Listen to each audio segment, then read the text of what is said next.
Sen, nous avons le plaisir de recevoir aujourd'hui comme invité à votre émission 13 minutes pour convaincre Madame Adji Mergane Konité, vice-présidente des femmes de Benno Bokk Yakaar, par ailleurs secrétaire générale de l'Union pour le développement du Sénégal authentique, UDSA. UDSA. Bonjour Madame. Bonjour. Alors Madame, l'actualité politique brûlante reste marquée par la décision du chef de l'État de suspendre toutes les investitures en vue des élections législatives. Quelle est votre réaction par rapport à cette décision du chef de l'État? Par ailleurs, patron de Benno Bokk Yakaar. Oui, vous savez, l'objectif de ces assemblées d'investiture, c'était pour permettre donc une concertation au niveau de la base pour trouver un consensus. Et je pense que ça, c'est important dans une démocratie. Donc, un bon démocrate, le président de la coalition Benno Bokk Yakaar, qui se trouve être le président Macky Sall, avait donné des instructions en ce sens, qu'au niveau de la base, nous nous retrouvons, que nous discutons pour trouver donc un consensus sur le choix des candidats. Et je pense que ce à quoi nous avons assisté, c'était le désordre total. C'était vraiment des scènes de violence qui pouvaient donc aboutir à autre chose, avec des conséquences beaucoup plus désastreuses. Et je pense que déjà les prémices avaient été... Il y avait déjà les prémices avec les élections concernant le Haut Conseil des collectivités territoriales, où il y avait eu effectivement beaucoup de problèmes lors de ces rencontres d'investiture. C'est pourquoi on aurait dû même éviter que de telles rencontres puissent se tenir. Parce que nous savons tous que consensus ne peut y avoir lors de ces rencontres. Parce que tout le monde veut être investi. Nous avons toujours noté des querelles de leadership, de positionnement. Chacun pense être donc le plus méritant pour être investi sur la liste des députés. C'est pourquoi, effectivement, donc, moi je salue la décision du président de la coalition Benno Bokk Yakaar, qui est à mon avis une décision opportune et pertinente, en ce sens qu'elle permet de vraiment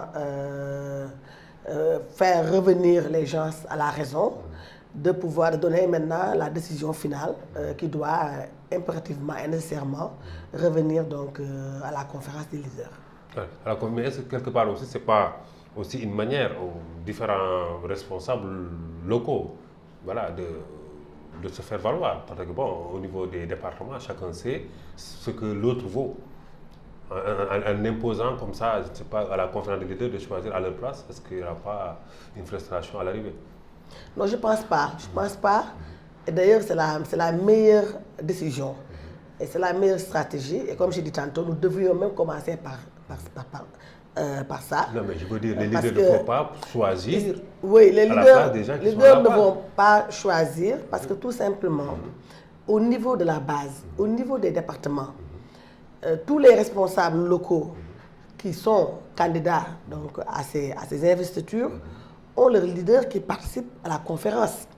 Je pense que quand on a un leader, le leader peut valablement vous représenter au sein donc, de cette, oui, de cette, de cette, cette instance. Mais ici, au Sénégal, la pratique est que souvent les leaders, ils ont leur poulain à la base, même si à la base, ce poulain ne représente absolument rien. Il faut le défendre au sommet, alors que... Oui, mais le leader ne va jamais à l'encontre des intérêts de sa base. Parce que tout simplement, même en dehors du leader, le président de la coalition Benno Bokk Yakaar, qui veut une réussite, qui veut des victoires, qui veut une victoire éclatante pour ces élections-là, connaît mieux que quiconque qui est qui dans le département du Sénégal. Donc, même si on veut investir dans quelqu'un qui n'est pas, dont la légitimité est contestée, donc tout cela donc, sera sujet à discussion pour trouver la meilleure formule donc, par rapport à ces investitions. Oh, est-ce qu'il n'y a pas aussi un risque que des gens qui ont été investis lors des dernières joutes électorales au Conseil des collectivités locales et autres, que des gens de ces mêmes partis soient investis encore? Et ça risque de créer des frustrations. Parce que tout simplement, les leaders de ces partis se retrouvent en conférence de leaders avec le chef de l'État. Et souvent, leur voix pèse. Non, je ne pense pas que ceux qui ont déjà été investis puissent vraiment se retrouver également dans les listes pour la députation. Parce que déjà, ils sont quelque part, ils ont été élus par leur base. Mais si on prend le cas du Parti socialiste, de l'AFP, bon, qui ont eu une très bonne présence au sein du Haut Conseil des collectivités locales. Au niveau des législatives aussi, ça risque d'arriver et que voilà, qu'on impose aussi bien des gens. Je pense que ça, le président. Alors peut-être il y a des partis qui ne sont pas absolument géométriquement représentatifs, mais voilà, à la base, quand même, le responsable, quand même. Oui. Je pense que ça, le président de la coalition Benno Bokk Yakaar doit déjà prendre conscience de tout cela. Parce que comme vous avez si bien dit, c'est des situations qu'on retrouve dans presque pratiquement tous les départements. Je donne l'exemple de Kaolack, où moi, qui est ma base, lors des élections du Haut Conseil, il y avait eu ce problème qui avait été posé par les leaders de la coalition Benno Bokk Yakaar. Parce que nous avons noté que depuis les élections de 2012, les listes de 2012, les élections du Haut Conseil, et également les élections locales, c'est toujours l'APR et l'AFP qui sont investis. Donc c'est des responsables venant de ces deux formations politiques qui sont toujours investis, donc comme des titulaires. Et cela, nous l'avons décrié donc, lors des investitures pour les hauts conseils. Je pense que autant nous l'avons décrié, autant également dans d'autres départements, les gens s'en ont offusqué. Et à juste raison. Parce qu'il ne faut pas perdre de vue que ce n'est pas un parti qui amène la victoire dans une coalition. Aucun parti n'est majoritaire présentement. Dans tous les départements, il n'y a aucun parti qui est majoritaire. N'importe qui, si Benno Bokk Yakaar prend un responsable et le met à la tête d'une coalition au niveau local, cette personne-là passe d'office automatiquement parce qu'elle est portée par une coalition forte qui est la coalition Benno Bokk Yakaar. Ce n'est pas parce qu'on a investi un responsable de l'APR ou bien un responsable de l'AFP et que ces responsables-là puissent gagner, puissent être élus, que les gens pensent que c'est la formation politique qui est forte. Non. C'est le Benno Bokk Yakaar dans les différentes localités qui est forte. Et c'est ce Benno, et quiconque porté par le Benno Bokk Yakaar gagne. Donc cela également, il faudrait que le président de la République tienne en compte qu'au niveau de la base, qu'il y a des individualités, il y a des partis politiques qui sont présents, qui ont des responsables et qui également doivent pouvoir être tête de liste pour ces investitures. Alors, Benno Bokk Yakaar forte face à Manko Taxawu Sénégal. Wow. Pratiquement, on vient d'assister à une grande coalition qui regroupe pratiquement tous les ténors de l'opposition. Mais il n'y a pas de combat. Ça ne fait pas peur? Du tout, absolument pas. Je pense qu'il n'y aura même pas de bataille entre Manko et Benno. Ah oui? Parce que c'est deux structures différentes. De par vraiment la composition de ces membres. Donc, le contenu de Benno est totalement différent du contenu donc, de Manko. Déjà, nous avons à notre sein, déjà Benno a un programme, Benno a un bilan de 5 ans, un bilan où tous les Sénégalais se retrouvent. Par contre, Manko, depuis que Manko est là, Manko nous a... on a vu avec Manko le premier programme qui se limitait à libérer Karim Wade. Il l'a réussi. Donc, après libérer Karim Wade, il l'a réussi parce que le président a gracié Karim Wade. Il l'a réussi. Voilà, le président l'a gracié. Voilà. Ils l'ont réussi parce que c'est par la grâce qu'ils ont réussi à ce que ce programme-là puisse vraiment aboutir. Deuxième combat. Deuxième programme, c'est libérer Khalifa Sall. Et ils vont le réussir aussi. Et la question que nous nous posons, concrètement, quel est le programme que Manko a pour le peuple sénégalais? Parce que ce qui est important, c'est le programme que Manko propose aux Sénégalais. Oui, peut-être le programme de Manko, ce serait pour la présidentielle. Pour l'instant, on parle de législative. Non, mais, avec tous ces leaders qui sont retrouvés. Mais depuis le début, il n'y a pas eu de programme. Oui, mais même pour le législatif. Demander aussi la libération de quelqu'un qu'on considère comme étant un prisonnier politique, c'est quand même important dans une démocratie. Non, non, non. Ça veut dire qu'eux-mêmes, ils savent que Khalifa Sall n'est pas un prisonnier politique. Mais Parce que Khalifa Sall n'est pas... Il est présenté comme tel. Ouais, il n'a pas été le Il premier... était un potentiel adversaire de Benno Bokk Yakaar. Ouais, Khalifa Sall n'a pas été le premier à répondre, donc, à répondre de ses actes donc, devant la justice. Avant Khalifa Sall, on a eu le cas du maire de Mouniane. Il n'y avait pas eu toute cette polémique. Il a versé sa caution et on n'en a plus reparlé.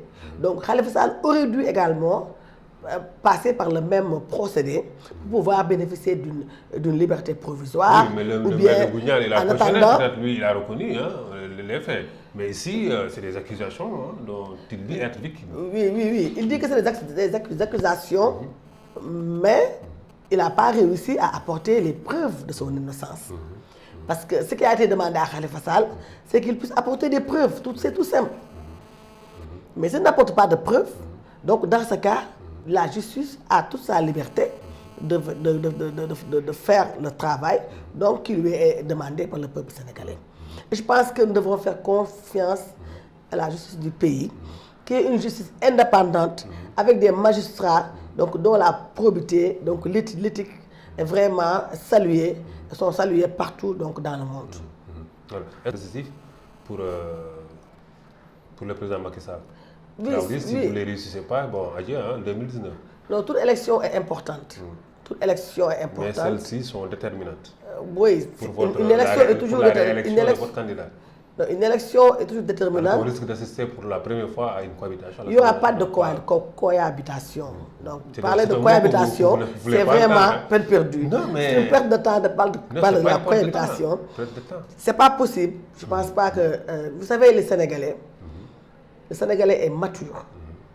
Il a atteint un niveau de maturité extraordinaire depuis une matinée du 23 juin 2011.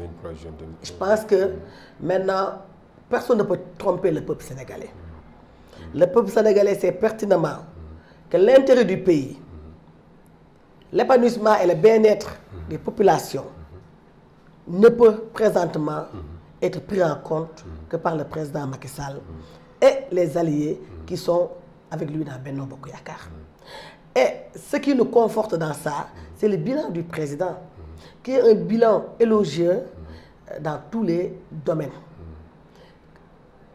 Le président a beaucoup réalisé dans le domaine du social, dans le domaine de la santé, dans le domaine de l'éducation, également les acquis en faveur. Voilà, vous-même vous reconnaissez qu'il y a beaucoup de choses dont on ne peut même pas parler aujourd'hui.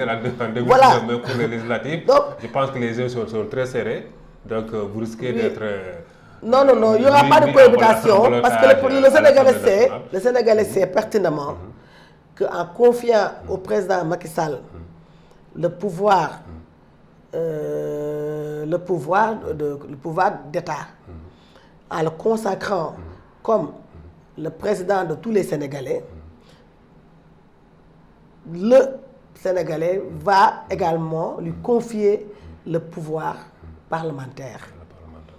C'est très important, parce que tout simplement, en donnant au président le pouvoir exécutif et en confiant le pouvoir législatif à d'autres gens, ça peut amener à l'opposition, ça peut amener vraiment une instabilité, ça peut amener vraiment un désordre et les Sénégalais n'accepteraient pas de voir le travail déjà entamé par le président retardé ou écorné donc, par des ambitions portées par des gens donc, regroupés au sein donc, de l'opposition et qui se donnent le nom de Manko Taxawu Sénégal. Manko Taxawu Sénégal. Voilà. La précision est importante. Merci madame. Je rappelle aux internautes que vous étiez l'invité de votre émission 13 minutes pour convaincre. Rendez-vous dans 3 jours.